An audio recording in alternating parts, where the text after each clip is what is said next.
ਤੇ ਮੈਂ ਸੋਚਦਾ ਕਿ ਜੇ ਚੱਲ ਰਹੇ ਸੰਘਰਸ਼ ਦੇ ਵਿੱਚ ਕੋਈ ਵੀ ਬੰਦਾ ਵੰਡ ਪਾਉਣ ਵਾਲੀ ਗੱਲ ਕਰਦਾ, ਜਿਸ ਤਰ੍ਹਾਂ ਤੁਸੀਂ ਇੱਕ ਦੋ ਦਿਨਾਂ ਤੋਂ ਵੇਖ ਰਹੇ ਹੋ ਕਿ ਆਹ ਸੰਸਥਾ ਵੱਖਰੀ ਕਰ ਦਿਓ, ਫਲਾਣੇ ਦਾ ਨਿਸ਼ਾਨ ਵੱਖਰਾ ਕਰ ਲਓ, ਤੇ ਮੈਂ ਸੋਚਦਾ ਕਿ ਉਹ ਸਹੀ ਅਰਥਾਂ ਦੇ ਵਿੱਚ ਸਟੇਟ ਦੇ ਪੱਖ ਦੇ ਵਿੱਚ ਭੁਗਤਣ ਦੀ ਭੂਮਿਕਾ ਨਿਭਾ ਰਿਹਾ। ਤੇ ਆਲੇ ਦੁਆਲੇ ਦੇ ਲੋਕਾਂ ਨੂੰ ਪੁੱਛੋ, ਮਾਣ ਮਹਿਸੂਸ ਕਰਦੇ ਨੇ ਕਿ 2-2 ਵਜੇ ਤੱਕ ਸਾਡੀਆਂ ਬੱਚੀਆਂ ਇੱਥੇ ਘੁੰਮਦੀਆਂ ਨੇ, ਉਹਨਾਂ ਦੀ ਕੋਈ ਇੱਜ਼ਤ ਵੱਲ ਨਹੀਂ ਵੇਖਦਾ, ਜਦੋਂ ਕਿ ਦਿੱਲੀ ਨੂੰ ਰੇਪ ਕੈਪੀਟਲ ਦੇ ਨਾਂ ਦੇ ਨਾਲ ਜਾਣਿਆ ਜਾਂਦਾ ਸੀ। ਇਹ ਗੱਲ ਕਹਿ ਰਹੇ ਨੇ ਕਿ ਤੁਸੀਂ ਜਿਹੜੀ ਵੀ ਸੋਧ ਚਾਹੋ ਅੱਖਰ ਅੱਖਰ ਕਰਵਾ ਸਕਦੇ ਹੋ। ਇਹਦਾ ਮਤਲਬ ਕਿ ਇਹਦੇ 'ਚ ਕਮੀਆਂ ਜ਼ਰੂਰ ਨੇ ਨਾ, ਕਮੀਆਂ ਨੇ ਤਾਂ ਸੋਧਾਂ ਦੀ ਤੇ ਅਮੈਂਡਮੈਂਟਸ ਦੀ ਗੱਲ ਆ ਰਹੀ ਹੈ। ਸੋ ਪਹਿਲੀ ਗੱਲ ਤੇ ਕਿ ਸਟੇਟ ਕਿਤੇ ਨਾ ਕਿਤੇ ਇਹਨੂੰ ਮੰਨਦੀ ਹੈ ਕਿ ਇਹਦੇ 'ਚ ਕਮੀਆਂ ਨੇ। ਜਿਨ੍ਹਾਂ ਨੂੰ ਤੁਸੀਂ ਕਹਿੰਦੇ ਹੋ ਕਿ ਤੁਸੀਂ ਅੱਖਰ ਅੱਖਰ ਰੱਦ ਕਰਾ ਲਓ, ਪਰ ਉਹਨਾਂ ਦੀ ਸਹੀ ਗੱਲ ਵੀ ਤੁਸੀਂ ਸਵੀਕਾਰ ਕਰਨ ਨੂੰ ਤਿਆਰ ਨਹੀਂ, ਕਿਉਂਕਿ ਤੁਸੀਂ ਝੁਕਾਉਣਾ ਚਾਹੁੰਦੇ ਹੋ। ਜਿਹੜੀ ਸ਼ੁਰੂ ਤੋਂ ਇਸ ਗੱਲ ਦੀ ਮੰਗ ਕਰਦੀ ਰਹੀ ਕਿ ਰਾਜ ਨੂੰ ਵੱਧ ਅਧਿਕਾਰ ਚਾਹੀਦੇ ਨੇ, ਉਹਨੇ ਸਟੇਟ ਦੇ ਨਾਲ ਸਟੇਟਹੁੱਡ ਨੂੰ ਮਾਣਿਆ, ਉਹਨਾਂ ਨੇ ਹਿੰਦੂਤਵ ਦੇ ਉਸ ਸਟੇਟਹੁੱਡ ਨੂੰ ਮਾਣਿਆ। ਤੇ ਜਿਸ ਵੇਲੇ ਕਸ਼ਮੀਰੀ ਭਰਾਵਾਂ ਦੇ ਨਾਲ ਇਹ ਕੁਝ ਹੋਇਆ, ਉਦੋਂ ਸਾਡੀ ਪਾਰਟੀ ਨੇ ਸਟੈਂਡ ਨਹੀਂ ਲਿਆ। ਜੇ ਇੱਥੇ ਵੀ ਨੌਜਵਾਨ ਉਹੀ ਕੁਝ ਕਰਦੇ ਕਿ ਖਾਲੜਾ ਸਾਹਿਬ ਦੀਆਂ ਫੋਟੋਆਂ ਲਾਉਂਦੇ, ਜੱਗੀ ਜੌਲ ਦੀਆਂ ਫੋਟੋਆਂ ਲਾ ਲੈਂਦੇ, ਹਵਾਰਾ ਸਾਹਿਬ ਦੀਆਂ ਫੋਟੋਆਂ ਲਾ ਕੇ ਜੇਲ੍ਹ ਲਹਿਰਾਉਂਦੇ, ਤੇ ਫਿਰ ਇਹਨਾਂ ਨੌਜਵਾਨਾਂ ਨੂੰ ਕਹਿਣਾ ਸੀਗਾ ਕਿ ਇਹਨਾਂ ਨੇ ਇਸ ਸੰਘਰਸ਼ ਨੂੰ ਖਤਮ ਕਰਨ ਦਾ ਜਾਂ ਜਿਹੜਾ ਜਿਸ ਤਰ੍ਹਾਂ ਵੀ ਆ ਉਹਨੂੰ ਹਿੰਸਕ ਬਣਾਉਣ ਦਾ ਜਿਹੜਾ ਵਾ ਉਹ ਯਤਨ ਕੀਤਾ, ਜਦੋਂ ਕਿ ਸ਼ੁਰੂਆਤ ਇਹਨਾਂ ਦੇ ਵੱਲੋਂ ਹੋਈ। ਰੋਜ਼ਾਨਾ ਸਪੋਕਸਮੈਨ ਦੇਖ ਰਹੇ ਹੋ ਤੁਸੀਂ, ਤੇ ਇਸ ਵਕਤ ਅਸੀਂ ਕੁੰਡਲੀ ਬਾਰਡਰ ਤੋਂ तमाम ਅਪਡੇਟ ਦੇਣ ਦੀ ਕੋਸ਼ਿਸ਼ ਕਰ ਰਹੇ ਹਾਂ। ਮੇਰੇ ਨਾਲ ਅੱਜ ਸੁਖਪ੍ਰੀਤ ਉਦੋਕੇ ਨੇ। ਲਗਾਤਾਰ ਚਰਚਾ ਚੱਲ ਰਹੀ ਹੈ, ਵਿਚਾਰਾਂ ਚੱਲ ਰਹੀਆਂ ਨੇ, ਲੋਕਾਂ ਨੂੰ ਸਮਝਾਉਣ ਦੀ ਕੋਸ਼ਿਸ਼ ਹੋ ਰਹੀ ਹੈ। ਇਤਿਹਾਸ ਦੇ ਪੰਨਿਆਂ ਦੇ ਵਿੱਚੋਂ ਇਤਿਹਾਸਿਕ ਚੀਜ਼ਾਂ ਜਾਂ ਇਤਿਹਾਸਿਕ ਵਰਤਾਰੇ ਹੋਏ ਨੇ, ਉਹਨਾਂ ਨੂੰ ਲਿਆ ਕੇ ਲੋਕਾਂ ਦੇ ਮੂਹਰੇ ਰੱਖ ਕੇ, ਨੌਜਵਾਨਾਂ ਦੇ ਮੂਹਰੇ ਰੱਖ ਕੇ ਸਮਝਾਉਣ ਦੀ ਕੋਸ਼ਿਸ਼ ਹੋ ਰਹੀ ਹੈ ਵੀ ਉਸ ਵੇਲੇ ਆਲੀਆਂ ਜਿਹੀਆਂ ਚੀਜ਼ਾਂ ਹੋਈਆਂ ਸੀ, ਇਸ ਤਰੀਕੇ ਨਾਲ ਜਿੱਤੇ ਸੀ ਜਾਂ ਇਸ ਤਰੀਕੇ ਦੇ ਨਾਲ ਹਾਰ ਹੋਈ ਸੀ, ਉਹਦਾ ਸਾਨੂੰ ਸਮਝ ਲੈਣਾ ਚਾਹੀਦਾ ਵੀ ਇਸ ਵੇਲੇ ਮੌਕੇ ਤੇ ਜਿਹੜੇ ਹਾਲਾਤ ਬਣੇ ਹੋਏ ਨੇ ਉਹਨਾਂ ਤੋਂ ਅਸੀਂ ਕਿਵੇਂ ਨਜਿੱਠਣਾ। ਉਦੋਪੁਰ ਜੀ, ਇਸ ਵੇਲੇ ਮੌਕੇ ਦੀ ਸਭ ਤੋਂ ਪਹਿਲਾਂ ਗੱਲ ਕਰੀਏ, ਤੁਸੀਂ ਹੁਣ ਜਿਸ ਸੀਮਾ ਤੇ, ਜਿਸ ਚਰਮ ਸੀਮਾ ਤੇ ਇਸ ਵੇਲੇ ਸੰਘਰਸ਼ ਹੈਗਾ, ਉਹਨੂੰ ਆਪਣੇ ਨਜ਼ਰੀਏ ਨਾਲ ਕਿਵੇਂ ਦੇਖਦੇ ਹੋ? ਵੇਖੋ, ਬਿਲਕੁਲ ਜੇ ਤੁਸੀਂ ਇਤਿਹਾਸਕ ਨਜ਼ਰੀਏ ਦੇ ਵਿੱਚ ਵੇਖਣਾ ਹੈ ਤਾਂ ਇਹ ਸੰਘਰਸ਼ ਇਸ ਵੇਲੇ ਉਸ ਸੀਮਾ ਦੇ ਉੱਪਰ ਹੈ ਜਿਹਨੂੰ ਤੁਸੀਂ ਇਹ ਵੇਖ ਸਕਦੇ ਹੋ ਕਿ ਬਹੁਤ ਸਾਰੀਆਂ ਮਿਸਲਾਂ ਦਾ ਇਕੱਠ ਤੇ ਇੱਕ ਸਾਂਝਾ ਦੁਸ਼ਮਣ। ਹੁਣ ਉਹ ਜਿਹੜੀਆਂ ਮਿਸਲਾਂ ਜਾਂ ਮਿਸਲਾਂ ਦੇ ਮੁਖੀ ਜਿਨ੍ਹਾਂ ਨੂੰ ਅੱਜ ਤੁਸੀਂ ਜਥੇਬੰਦੀਆਂ ਗਿਣ ਲਵੋ ਜਾਂ ਕਿਸਾਨ ਯੂਨੀਅਨਾਂ ਗਿਣ ਲਵੋ ਜਾਂ ਫਿਰ ਸਮਾਜਿਕ ਜਥੇਬੰਦੀਆਂ ਜਾਂ ਪੰਥਕ ਜਥੇਬੰਦੀਆਂ, ਜਿੰਨਿਆਂ ਦੇ ਵੀ ਨੁਮਾਇੰਦੇ ਇੱਥੇ ਸ਼ਾਮਲ ਨੇ, ਜੇ ਉਹ ਆਪਸੀ ਵਖਰੇਵੇਂ ਛੱਡ ਕੇ ਤੇ ਜਿਹੜਾ ਤੁਹਾਡਾ ਵੱਡਾ ਦੁਸ਼ਮਣ ਹੈ, ਹੁਣ ਮੈਂ ਤੁਹਾਨੂੰ ਇੱਕ ਉਦਾਹਰਨ ਦਿੰਦਾ ਹੈ ਕਿ ਤੁਸੀਂ ਇਤਿਹਾਸ ਦੇ ਪ੍ਰਪੇਖ ਦੇ ਵਿੱਚ ਪੁੱਛਿਆ, ਤੇ ਜਿਸ ਵੇਲੇ ਅਬਦਾਲੀ ਨੇ ਸਿੱਖਾਂ ਦੇ ਉੱਪਰ ਹਮਲਾ ਕੀਤਾ ਕੋਪਰਹੀੜੀ ਦੇ ਮੈਦਾਨ ਦੇ ਵਿੱਚ, ਤਾਂ ਉਸ ਵੇਲੇ ਸਰਦਾਰ ਚੜ੍ਹ ਸਿੰਘ ਨੂੰ ਇੱਕ ਮਿਸਲ ਦੇ ਸਰਦਾਰ ਨੇ ਕਿਹਾ ਕਿ ਆਪਣੀਆਂ ਮਿਸਲਾਂ ਵੱਖ-ਵੱਖ ਕਰਕੇ ਅਸੀਂ ਆਪੋ ਆਪਣੀ ਮਿਸਲ ਦੀ ਰਾਖੀ ਕਰੀਏ ਤੇ ਅਸੀਂ ਖਿੰਡ ਕੇ ਲੜੀਏ। ਤਾਂ ਉਸ ਵੇਲੇ ਸਰਦਾਰ ਜੱਸਾ ਸਿੰਘ ਆਹਲੂਵਾਲੀ ਨੇ ਇੱਕ ਬੜੀ ਪਿਆਰੀ ਗੱਲ ਕਹੀ ਸੀ, ਮਿਸਲ ਵੰਡ ਅਬ ਕਭੇ ਨਾ ਪਾਵੋ, ਰਲ ਮਿਲ ਖੜ ਤੁਰ ਪੰਥ ਬਚਾਓ। ਸੋ ਅੱਜ ਵੀ ਸਾਨੂੰ ਇਸ ਚੀਜ਼ ਦੀ ਲੋੜ ਹੈ ਕਿ ਹੁਣ ਮਿਸਲ ਵੰਡ ਦੀ ਲੋੜ ਨਹੀਂ ਹੈ। ਤੇ ਮੈਂ ਸੋਚਦਾ ਕਿ ਜੇ ਚੱਲ ਰਹੇ ਸੰਘਰਸ਼ ਦੇ ਵਿੱਚ ਕੋਈ ਵੀ ਬੰਦਾ ਵੰਡ ਪਾਉਣ ਵਾਲੀ ਗੱਲ ਕਰਦਾ, ਜਿਸ ਤਰ੍ਹਾਂ ਤੁਸੀਂ ਇੱਕ ਦੋ ਦਿਨਾਂ ਤੋਂ ਵੇਖ ਰਹੇ ਹੋ ਕਿ ਆਹ ਸੰਸਥਾ ਵੱਖਰੀ ਕਰ ਦਿਓ, ਫਲਾਣੇ ਦਾ ਨਿਸ਼ਾਨ ਵੱਖਰਾ ਕਰ ਲਓ, ਤੇ ਮੈਂ ਸੋਚਦਾ ਕਿ ਉਹ ਸਹੀ ਅਰਥਾਂ ਦੇ ਵਿੱਚ ਸਟੇਟ ਦੇ ਪੱਖ ਦੇ ਵਿੱਚ ਭੁਗਤਣ ਦੀ ਭੂਮਿਕਾ ਨਿਭਾ ਰਿਹਾ। ਤੁਹਾਨੂੰ ਇਸ ਚੀਜ਼ ਨੂੰ ਵੇਖਣਾ ਪਵੇਗਾ। ਬੜੀ ਹੈਰਾਨੀ ਦੀ ਗੱਲ ਹੈ ਕਿ ਇਹ ਜਿਹੜੀਆਂ ਵਿਚਾਰਾਂ ਇਸ ਵੇਲੇ ਚੱਲ ਰਹੀਆਂ ਨੇ ਵੀ ਨਿਸ਼ਾਨ ਦਾ ਹਟਾ ਦੇਣਾ, ਨਿਹੰਗ ਸਿੰਘਾਂ ਦੀ ਛਾਉਣੀ ਪਰੇ ਕਰ ਦੇਣਾ, ਇਹ ਚਿੰਤਾਜਨਕ ਗੱਲਾਂ ਨੇ। ਚਿੰਤਾਜਨਕ ਇਸ ਕਰਕੇ ਜ਼ਿਆਦਾ ਨੇ ਕਿਉਂਕਿ ਜੇ ਤੇ ਉਹਨਾਂ ਦੇ ਕਰਕੇ ਕੋਈ ਪ੍ਰੋਬਲਮ ਆਈ ਹੋਵੇ।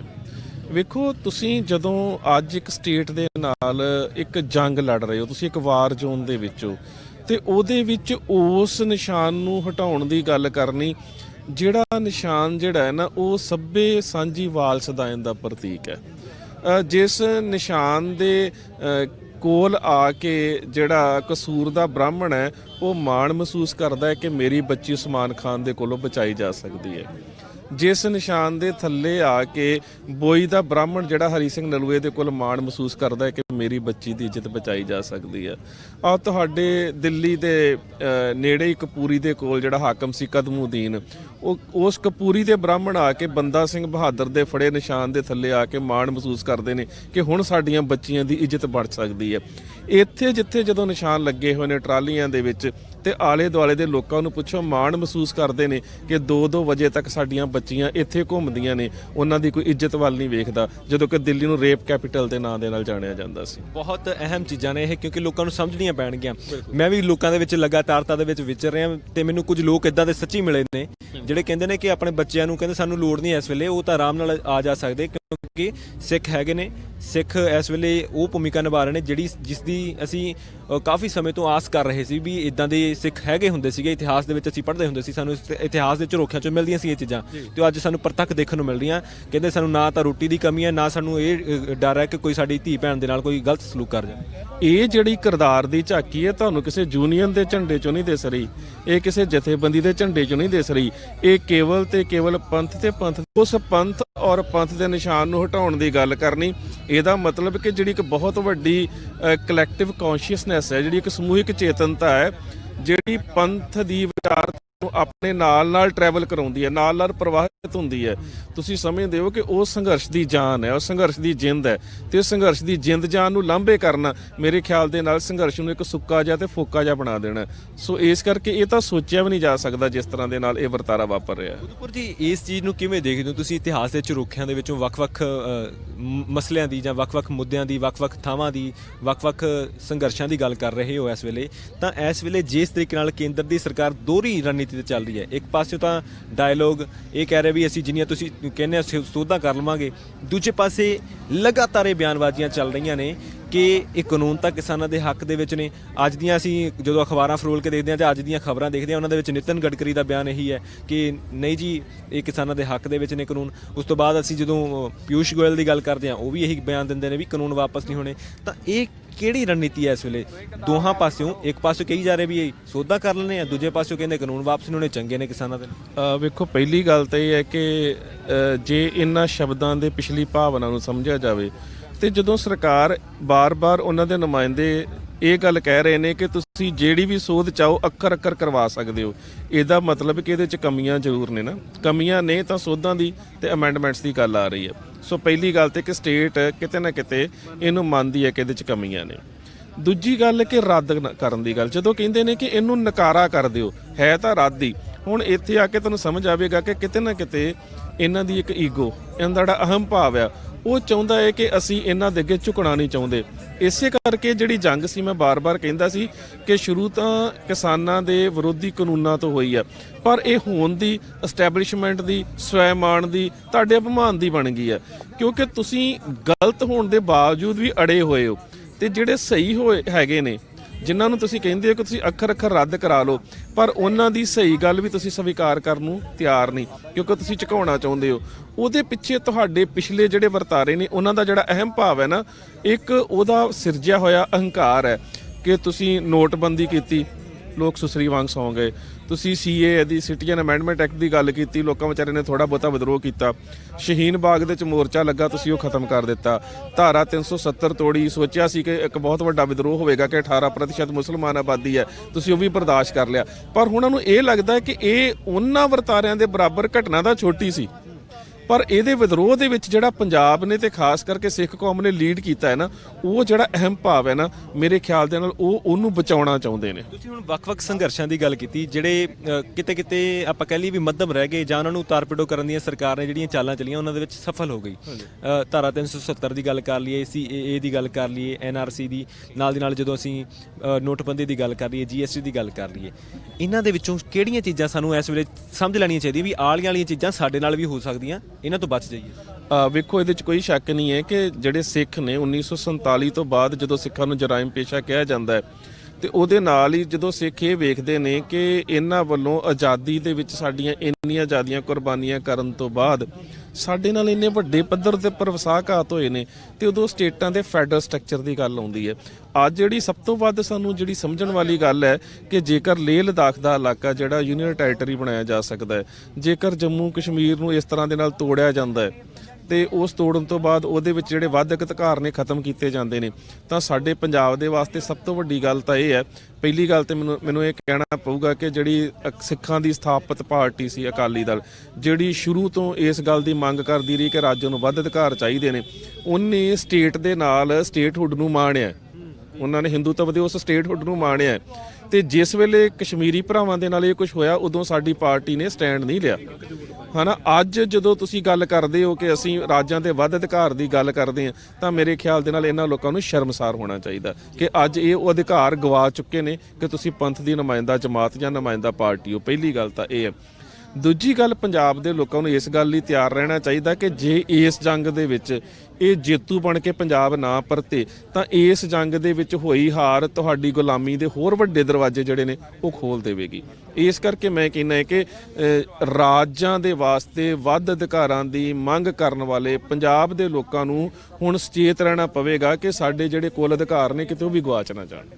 ਤੇ ਅਖੀਰ ਤੇ ਹੁਣ ਜੇ ਇਸ ਵੇਲੇ ਜਿਸ ਆਪਾਂ ਆਲਮ ਦੇ ਵਿੱਚ ਪਹੁੰਚ ਚੁੱਕੇ ਹਾਂ, ਜਿਸ ਸਥਿਤੀ ਦੇ ਵਿੱਚ ਪਹੁੰਚ ਚੁੱਕੇ ਹਾਂ, ਆਪਣੇ ਵੱਲੋਂ ਕੀ ਉਦਾਹਰਣ ਦੇ ਕੇ ਜਾਂ ਕਿਸ ਤਰੀਕੇ ਨਾਲ ਪੰਜਾਬੀਆਂ ਨੂੰ ਸਮਝਾਉਣ ਦੀ ਕੋਸ਼ਿਸ਼ ਕਰੋਗੇ ਜਾਂ ਜੋ ਵੀ ਸੰਘਰਸ਼ੀ ਲੋਕ ਇਸ ਸੰਘਰਸ਼ ਦਾ ਹਿੱਸਾ ਬਣੇ ਨੇ ਉਹਨਾਂ ਨੂੰ ਕੀ ਸਮਝਾਉਣ ਦੀ ਕੋਸ਼ਿਸ਼ ਕਰੋਗੇ? ਇਸ ਵੇਲੇ ਸਾਨੂੰ ਕੀ ਕਰ ਲੈਣਾ ਚਾਹੀਦਾ? ਵੇਖੋ, ਪਹਿਲੀ ਗੱਲ ਤੇ ਇਹ ਕਿ ਜਿਹੜੀਆਂ ਕੁਝ ਘਟਨਾਵਾਂ ਵਾਪਰੀਆਂ ਨੇ ਮੈਂ ਤੁਹਾਨੂੰ ਉਹਦੇ ਮੱਦੇਨਜ਼ਰ ਕਰਨਾ ਚਾਹੁੰਦਾ ਕਿ ਜਿਸ ਤਰ੍ਹਾਂ ਇੱਕ ਬਾਰਡਰ ਦੇ ਉੱਪਰ ਜਿਸ ਦਿਨ ਮਨੁੱਖੀ ਅਧਿਕਾਰ ਦਿਵਸ ਸੀ ਉਸ ਦਿਨ ਜਿਹੜੇ ਸੀਗੇ ਲੈਫਟਿਸਟ ਵਰਡ ਨਾਲ ਰਿਲੇਟਡ ਜਿੰਨੇ ਵੀ ਲੋਕ ਸੀ ਉਹਨਾਂ ਦੀਆਂ ਫੋਟੋਆਂ ਲਹਿਰਾਈਆਂ ਗਈਆਂ।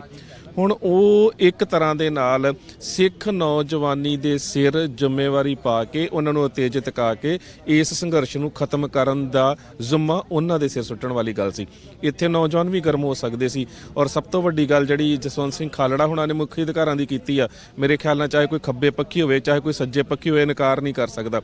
ਜੇ ਇੱਥੇ ਵੀ ਨੌਜਵਾਨ ਉਹੀ ਕੁਝ ਕਰਦੇ ਕਿ ਖਾਲੜਾ ਸਾਹਿਬ ਦੀਆਂ ਫੋਟੋਆਂ ਲਾਉਂਦੇ, ਜੱਗੀ ਜੌਲ ਦੀਆਂ ਫੋਟੋਆਂ ਲਾ ਲੈਂਦੇ, ਹਵਾਰਾ ਸਾਹਿਬ ਦੀਆਂ ਫੋਟੋਆਂ ਲਾ ਕੇ ਜੇ ਲਹਿਰਾਉਂਦੇ ਤੇ ਫਿਰ ਇਹਨਾਂ ਨੌਜਵਾਨਾਂ ਨੂੰ ਕਹਿਣਾ ਸੀਗਾ ਕਿ ਇਹਨਾਂ ਨੇ ਇਸ ਸੰਘਰਸ਼ ਨੂੰ ਖਤਮ ਕਰਨ ਦਾ ਜਾਂ ਜਿਹੜਾ ਜਿਸ ਤਰ੍ਹਾਂ ਵੀ ਆ ਉਹਨੂੰ ਹਿੰਸਕ ਬਣਾਉਣ ਦਾ ਜਿਹੜਾ ਵਾ ਉਹ ਯਤਨ ਕੀਤਾ, ਜਦੋਂ ਕਿ ਸ਼ੁਰੂਆਤ ਇਹਨਾਂ ਦੇ ਵੱਲੋਂ ਹੋਈ। ਪਹਿਲੀ ਗੱਲ, ਇਹਦਾ ਮਤਲਬ ਕਿ ਸਟੇਟ ਜੇ ਇਸ ਸਾਰਾ ਜਿਹੜਾ ਇੰਨਾ ਡੈਡ ਲੌਕ ਹੈ ਜੇ ਇਹਨੂੰ ਕ੍ਰੈਕਡਾਊਨ ਕਰਨ ਦੇ ਵਾਸਤੇ ਕੋਈ ਬਹਾਨੇ ਭਾਲਦੀ ਹੈ ਨਾ ਤੇ ਉਹ ਬਹਾਨੇ ਜਿਹੜੀ ਆ ਕਿਸਾਨਾਂ ਦੀ ਲੀਡਰਸ਼ਿਪ ਦੇ ਕੁਛ ਆਗੂ ਦੇ ਰਹੇ ਨੇ। ਪਹਿਲੀ ਗੱਲ ਤੇ ਦੂਜੀ ਗੱਲ, ਬਿਲਕੁਲ ਤੁਹਾਨੂੰ ਇਹ ਨਜ਼ਰ ਆਉਂਦਾ ਹੈ ਕਿ ਨਿਹੰਗ ਸਿੰਘ ਬਾਣਿਆਂ ਦੇ ਵਿੱਚ ਨੇ, ਤੁਹਾਨੂੰ ਕਮਰ ਕੱਸੇ ਦੇ ਵਿੱਚ ਖੰਡਾ ਤੇ ਗਾਤਰੇ 'ਚ ਕਿਰਪਾਨ ਤੇ ਹੱਥ ਦੇ ਵਿੱਚ ਝਾੜੂ ਫੜਿਆ ਸੇਵਾ ਕਰਦੇ ਨਜ਼ਰ ਨਹੀਂ ਆਉਂਦੇ? ਤੁਹਾਨੂੰ ਉਹਨਾਂ 'ਚੋਂ ਭਾਈ ਕਨ੍ਹਈਆ ਨਜ਼ਰ ਨਹੀਂ ਆਉਂਦਾ? ਕੀ ਨਿਹੰਗ ਸਿੰਘਾਂ ਨੇ ਅਜੇ ਤੱਕ ਇੱਥੇ ਆ ਕੇ ਇੱਕ ਵੀ ਇਹੋ ਜਿਹਾ ਵਰਤਾਰਾ ਕੀਤਾ ਜਿਹਦੇ ਨਾਲ ਤੁਸੀਂ ਇਹ ਕਹਿ ਸਕੋ ਕਿ ਇਸ ਸੰਘਰਸ਼ ਨੂੰ ਤਾਰ ਪੀੜੋ ਕਰ ਰਹੇ ਨੇ? ਕਿੰਨੀ ਸ਼ਾਂਤੀ ਦੇ ਨਾਲ ਉਹ ਸੇਵਾ ਕਰ ਰਹੇ ਨੇ, ਲੰਗਰ ਬਣਾ ਰਹੇ ਨੇ, ਸਿਮਰਨ ਕਰ ਰਹੇ ਨੇ। ਵੀ ਤੁਹਾਨੂੰ ਤਾਂ ਚਾਹੀਦਾ ਸੀ ਕਿ ਜਿਸ ਤਰ੍ਹਾਂ ਗੁਰੂ ਗੋਬਿੰਦ ਸਿੰਘ ਮਹਾਰਾਜ ਨੇ ਭਾਈ ਕਨ੍ਹਈਏ ਨੂੰ ਪਾਣੀ ਤੋਂ ਬਾਅਦ ਮਲਮ ਵਾਲੀ ਡੱਬੀ ਫੜਾ ਦਿੱਤੀ ਨਾ, ਤੁਸੀਂ ਤਾਂ ਸਗੋਂ ਉਹਨਾਂ ਨੂੰ ਵੱਧ ਪਿਆਰ ਦਿੰਦੇ ਵੀ ਯਾਰ ਤੁਸੀਂ ਸ਼ਸਤਰਧਾਰੀ ਫੌਜਾਂ ਸੀਗੀਆਂ ਪਰ ਤੁਸੀਂ ਝਾੜੂ ਫੇਰ ਰਹੇ ਹੋ। ਪਰ ਮੈਨੂੰ ਲੱਗਦਾ ਗੱਲ ਕਿਤੇ ਨਾ ਕਿਤੇ ਉਹ ਵਾਲੀ ਆ ਜਾਂਦੀ ਹੈ ਨਾ ਕਿ ਕ੍ਰੈਡਿਟ ਕਿਹਨੇ ਲੈਣਾ?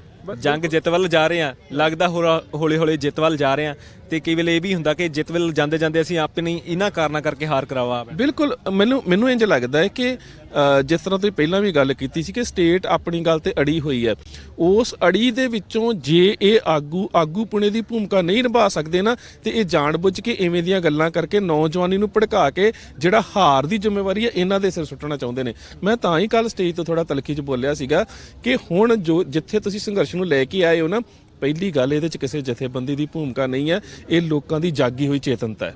ਉਹਦੇ ਵਿੱਚ ਗਾਇਕਾਂ ਦਾ, ਅਦਾਕਾਰਾਂ ਦਾ, ਤੁਹਾਡੇ ਵਰਗੇ ਚੈਨਲਾਂ ਦਾ, ਸੋਸ਼ਲ ਮੀਡੀਆ ਦਾ ਇੱਕ ਬਹੁਤ ਵੱਡਾ ਹੱਥ ਹੈ ਕਿ ਤੁਸੀਂ ਗੋਦੀ ਮੀਡੀਆ ਦੇ ਬਰਾਬਰ ਇੱਕ ਬਰਤਾਂਤ ਸਿਰਜਿਆ। ਮੈਂ ਤਾਂ ਉਦੋਂ ਦਾ ਵੇਖ ਰਿਹਾ ਆਪਣੀ ਬੇਟੀ ਅਰਪਨ ਨਿਮਰਤ ਭੈਣ ਜੀ ਹੁਣੀ, ਤੁਸੀਂ ਉਹ ਲਗਾਤਾਰ ਲੱਗੇ ਹੋਏ ਹੋ। ਕਾਹਦੇ ਕਰਕੇ?